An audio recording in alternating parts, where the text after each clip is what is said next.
Okay, hi everyone, welcome back, and in this video we are going to check out VeChain's price chart. And if you remember, in the previous update I believe we were right in here, and the idea was that this is not really that much of a strong move on the upside. So I said maybe this is a correction and we're gonna have another move down, and then from these areas we can expect like a very strong bounce back in case that we are bullish, and some sort of a midterm low in VeChain is already in right in here about, let's say, 1.75 cents. So what happened? We didn't actually get a move down, but here's the key.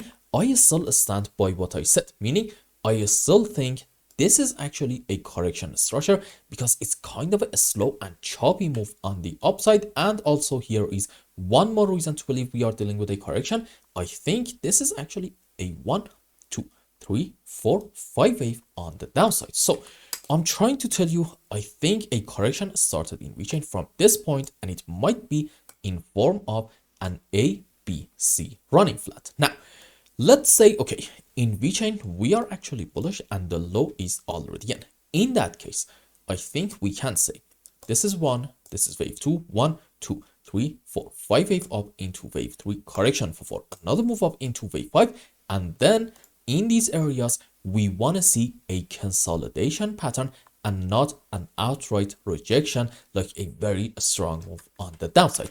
If you see a slow and choppy move down, and between our pullbacks, we are able to constantly identify overlapping of the waves, okay, that could be a great sign, because at that point, we're going to say, you know what, maybe in VeChain, we're going to have another move on the upside, and you probably know what I'm about to say. At that point, maybe these are the sub waves for a 1, 2, 3, 4, 5 wave up, indicating the final bottom maybe in VeChain is already in. So for now, in the short term, I think we can continue our move up a bit more, but then after it, we want to see a consolidation pattern and another move on the upside.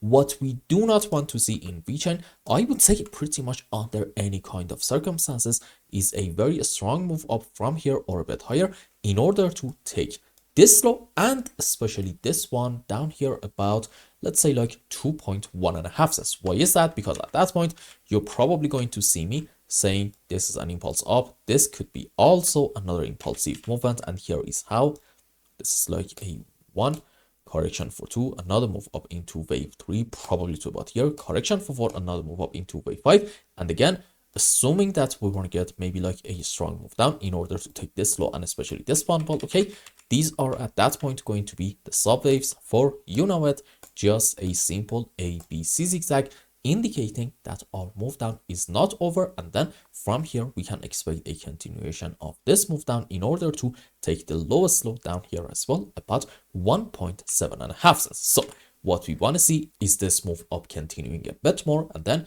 consolidation, and followed by that another move on the upside. And I think as long as we're not proven otherwise, makes sense to be a bit optimistic in VeChain and say our move up is going to continue. Sure, on our way, we definitely do have this important area of supply, and makes sense for us to get some sort of a reaction from this level. But again, getting a reaction from here is not really that important. What really matters is the shape of that reaction.